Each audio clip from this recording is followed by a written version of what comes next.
Pakistan super league PSL এ বাংলাদেশের প্রতিনিধি হয়ে নাম লেখালেন স্পিনিং অলরাউন্ডার মেহেদী হাসান মিরাজ। লাহোর কালান্দার্সের হয়ে এবারের এলিমিনেটর রাউন্ডে মাঠে নামবেন তিনি। বাংলাদেশ ক্রিকেট বোর্ড ইতিমধ্যেই তাকে এই ফ্র্যাঞ্চাইজি টুর্নামেন্টে খেলার জন্য ছাড়পত্র দিয়েছে।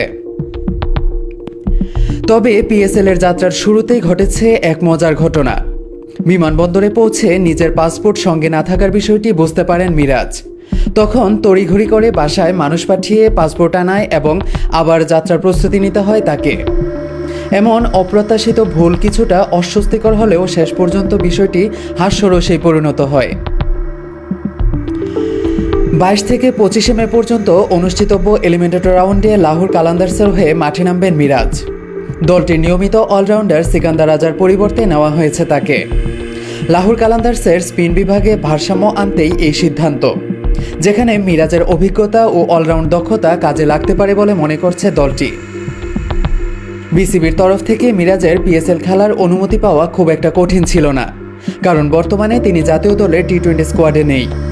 বরং বোর্ড বিষয়টিকে দেখছে ইতিবাচকভাবেই। আন্তর্জাতিক মানের এই ফ্র্যাঞ্চাইজি লিগে খেলার অভিজ্ঞতা ভবিষ্যতে মিরাজকে আরও পরিণত করবে বলে তারা ভাবছেন। চলতি আসরের শুরুতে পিএসএল ড্রাফট থেকে দল পেয়েছিলেন আরও 3 বাংলাদেশি ক্রিকেটার, লিটন দাস, রিশাদ হোসেন এবং নাহিদ রানা। তবে ইনজুরির কারণে লিটন এক বলক না খেলেই ফিরে আসতে হয়েছে। রিশাদ খেলেছেন লাহোর কালান্দার্সের হয়ে 5টি ম্যাচ, যদিও নাহিদ রানা পাননি মাঠে নামার সুযোগ।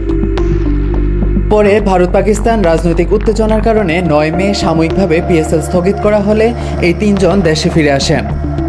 বর্তমানে রিশাদ ও নাহিদ সংযুক্ত আরব আমিরাত সফররত জাতীয় দলের স্কোয়াডে রয়েছেন, ফলে তাদের এবারের আসরে আর দেখা যাবে না।